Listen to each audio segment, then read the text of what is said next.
श्री स्वामी समर्थ. कार्तिक महिन्याच्या शुद्ध पंधरवड्याच्या एकादशीला प्रबोधनी किंवा देवोत्थान किंवा देवउठणी एकादशी असं म्हणतात.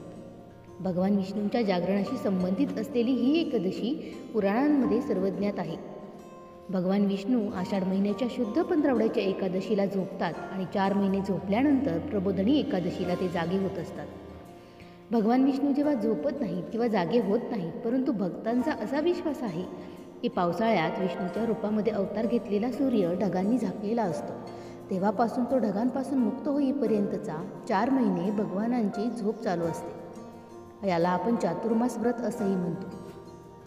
प्रबोधनी एकादशी व्रत भक्तीने पाळताना रात्रीच्या वेळी भगवान विष्णूंना स्तोत्र म्हणण्याद्वारे, पुराणांमधील कथा सांगण्याद्वारे आणि शंख, ढोल, नागद, मृदंग, वीणा आणि इतर वाद्य वाजवून स्तोत्र गात आपण झोपेमधून जागी करत असतो. उत्तमोत्तिष्ठ गोविंद तज निद्राम जगत्पते, त्वयी सुप्ते जगन्नाथ जगत सुप्तम भवेदिदम, उत्थिते चेष्टते सर्वमुत्तिष्ठोत्थित माधव, गता मेघा वयच्चैव निर्मलां निर्मला दिशा, शारदानी च पुष्पानी गृहं मम केशव. हे विश्वाच्या स्वामी, झोप सोडून जागे व्हा. जर तुम्ही झोपला राहिला तर हे विश्व देखील झोपत राहील. अशा प्रकारे हा सण देवाच्या जागृतीचं प्रतीक असतो. या रात्री आपण आपल्या क्षमतेनुसार जागे राहून आळस बाजूला ठेवून उत्साहाने पूजा, प्रदक्षिणा, प्रार्थना, पुष्पहार आणि आरती करतो. विष्णू सहस्त्रनाम स्तोत्राचं पठण करतो. भगवानांचे 8 अक्षरी आणि 12 अक्षरी मंत्र जपत असतो. अशा सर्व गोष्टी आपण प्रबोधनी किंवा देवउठणी एकादशीला करत असतो. तर आजच्या या दिवशी किंवा आजच्या या व्हिडिओमध्ये आपण जाणून घेणार आहोत की ही देवउठणी एकादशी नेमकी कधी आहे आणि या दिवशी आपल्याला असे काय उपाय करायचे आहेत ज्यामुळे माता लक्ष्मी आणि भगवान विष्णू आपल्यावरती प्रसन्न होतील आणि आपल्यावरती त्यांचा आशीर्वाद हा कायमस्वरूपी राहील. चला तर मग आता व्हिडिओला सुरुवात करूया. सर्वात अगोदर आपण जाणून घेऊया की देवउठणी एकादशी नेमकी कधी आहे आणि त्याचा मुहूर्त काय असणार आहे ते. वैदिक कॅलेंडरनुसार कार्तिक महिन्यामधील शुक्ल पक्ष 1 नोव्हेंबर रोजी सकाळी 9:11 सुरू होतो. ही तारीख 2 नोव्हेंबरला सकाळी 7:31 संपते. म्हणून देवउठणी एकादशीचं व्रत आपण 1 नोव्हेंबरला साजरं करणार आहोत. याचा जो ब्रह्ममुहूर्त आहे तो पहाटे 4:50 पासून ते 5:41 असेल. विजय मुहूर्त हा दुपारी 1:55 पासून ते 2:39 असेल. संधी प्रकाशाची वेळ ही संध्याकाळी 5:36 पासून ते 6:02 तर निशिता मुहूर्त हा दुपारी 11:39 पासून ते 12:31 असणार आहे. देवउठणी एकादशीचं व्रत जर तुम्ही करणार आहात तर त्याचं पारण वेळ ही तुम्हाला 2 नोव्हेंबर रोजी करायची आहे. या दिवशी हे व्रत सोडण्याचा मुहूर्त हा पहाटे 1:11 पासून ते दुपारी 3:23 असणार आहे. देवउठणी एकादशी हा आर्थिक अडचणी दूर करण्यासाठी एक शुभ दिवस मानला जातो. सकाळी स्नान केल्यानंतर लक्ष्मी आणि नारायणाची पूजा करून त्यानंतर भगवान विष्णूंना कच्च्या दुधानं अभिषेक घालून धार्मिक श्रद्धेनुसार प्रामाणिक मनाने हा उपाय केला तर आर्थिक अडचणी दूर होत असतात. भगवान विष्णूंचा आशीर्वाद आपल्याला मिळत असतो. शांताकारं भुजगनयनं पद्मनाभं सुरेशं विश्वाधरं गगनसदृशं मेघवर्णं शुभंगं लक्ष्मीकान्तं कमलनयनं योगिभिर्ध्यानाग्यं वंदे विष्णु भवभयरं सर्वलोकैकनाथं. अथवा ओम नमो भगवते महासुदर्शनाय वासुदेवाय धन्वंतरे अमृतकलशहस्ताय सर्व भयांचा नाश करणारा, सर्व रोगांचा इलाज करणारा, त्रिलोकपाठय त्रिलोकनाथाय श्री महाविष्णू स्वरूप श्री धन्वंतरी स्वरूप श्री श्री श्री औषचक्र नारायण नमः अशा मंत्रांचा जप देखील तुम्ही या दिवशी करू शकता. देवउठणी एकादशी तुम्ही जेव्हा साजरी करत आहात त्यावेळी तुम्हाला काही नियमांचं देखील पालन करायचं असतं. या दिवशी या व्रतामध्ये तुम्ही सात्विक अन्नाचं सेवन करायचं. तामसिक अन्न आणि भात अजिबातही खायचा नाही. या दिवशी तुम्हाला काळे कपडे परिधान करायचे नसतात. यासोबतच तुमच्या घराच्या आणि मंदिराच्या स्वच्छतेकडे देखील तुम्हाला विशेष लक्ष देणं गरजेचं असतं.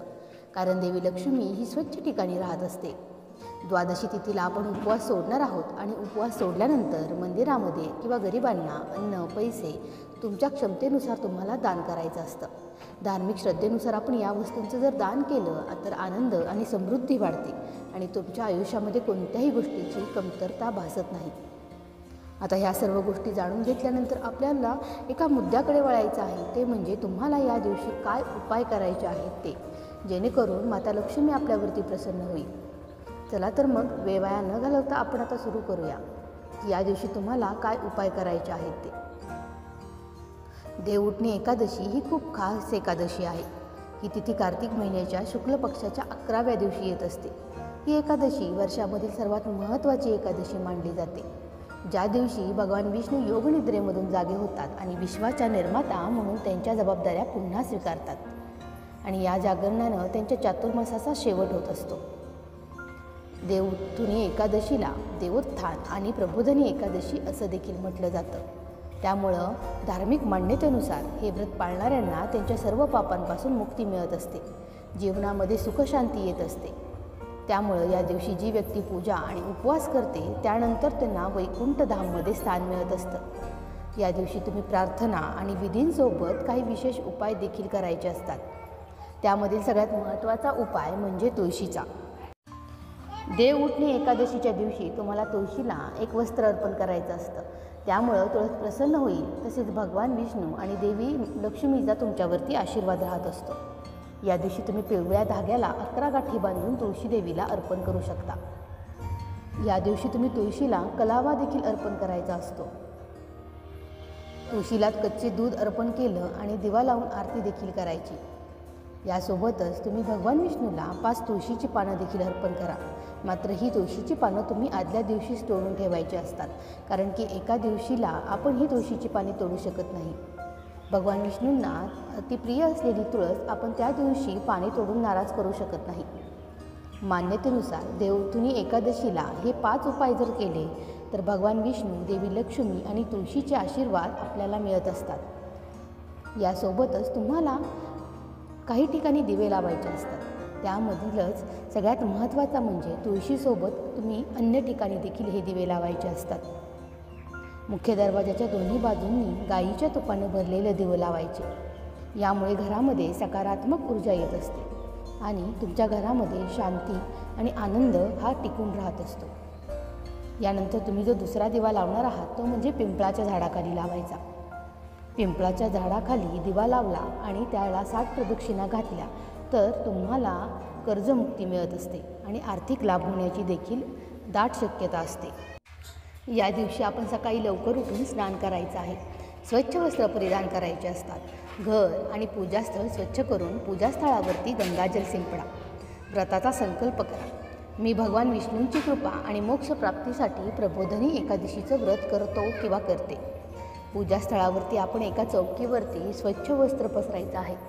भगवान विष्णू आणि माता लक्ष्मी यांची मूर्ती किंवा चित्र स्थापित करा. तुळशीपत्र, चंदन, कुंकू, अक्षता म्हणजेच तांदूळ, फुले, धूप, दीप, नैवेद्य म्हणजेच प्रसाद आणि पंचामृत हे तयार ठेवा. दीपप्रज्वलन करून भगवान विष्णूंचं ध्यान करा. भगवान विष्णूंना तुळशीपत्र, चंदन आणि कुंकू अर्पण करा. फुलांची माळा आणि फुलं देखील अर्पण करा. धूप आणि दीपानं आरती करा. पंचामृत आणि नैवेद्य भगवंताला अर्पण करा आणि विष्णूंच्या मंत्रांचा जप करा. मगाशी सांगितल्याप्रमाणे मंत्रोच्चार तुम्ही करू शकता किंवा जर ते तुम्हाला शक्य झालं नाही तर ओम नमो भगवते वासुदेवाय नमः, ओम नमो नारायणाय नमः याचा देखील तुम्ही पाठ करू शकता. या दिवशी तुम्ही जर श्री विष्णू सहस्त्रनामाचं पठण जर केलं तर अतिशय उत्तम. हे व्रत करत असताना प्रबोधिनी एकादशी व्रताची कथा देखील तुम्हाला वाचायची किंवा ऐकायची आहे. स्मार्त परंपरेमध्ये या दिवशी आपण तुळशीच्या विवाहाचं देखील आयोजन करत असतो. तुळशीच्या रोपट्याला सजवून त्याचा विवाह शाळीग्राम म्हणजेच भगवान विष्णूंचे प्रतीक असलेल्या शाळीग्रामाच्या मूर्तीशी केला जातो. तुळशी मंत्र ओम श्री तुलसे नमः याचा देखील आपण जप करत असतो. आपण तुळशीच्या रोपट्याला दीप, फुले आणि प्रसाद अर्पण करून दिवसभर उपवास देखील करायचा असतो. संध्याकाळी पुन्हा भगवान विष्णूंची आपण पूजा करून आरती करायची. दान गरजूंना अन्न, वस्त्र किंवा दक्षिणा या स्वरूपामध्ये करायचं असतं. दुसऱ्या दिवशी द्वादशीला आपण सकाळी स्नान करून भगवान विष्णूंची पूजा करायची. ब्राह्मण किंवा गरजूंना आपण भोजन देऊन दान करू शकता आणि त्यानंतर स्वतः अन्न ग्रहण करून आपण हे व्रत सोडायचं असतं, म्हणजेच या व्रताचं पारण करायचं असतं. तर अशा पद्धतीनं आपल्याला ही देव उठणी एकादशी अतिशय उत्साहामध्ये आणि आनंदामध्ये साजरी करायची आहे. दिलेल्या उपायांचा देव उठणी एकादशीच्या दिवशी नक्की वापर करा, जेणेकरून तुमच्यावरती भगवान विष्णू आणि माता लक्ष्मीचा कृपाशीर्वाद हा कायमस्वरूपी राहील. आपला व्हिडिओ आवडला असेल तर आपल्या चॅनेलला लाईक, सबस्क्राईब आणि शेअर केल्याशिवाय अजिबातही जाऊ नका. तुम्हाला सर्वांना देव उठणी एकादशीच्या खूप खूप शुभेच्छा. श्री स्वामी समर्थ. जय जय स्वामी समर्थ.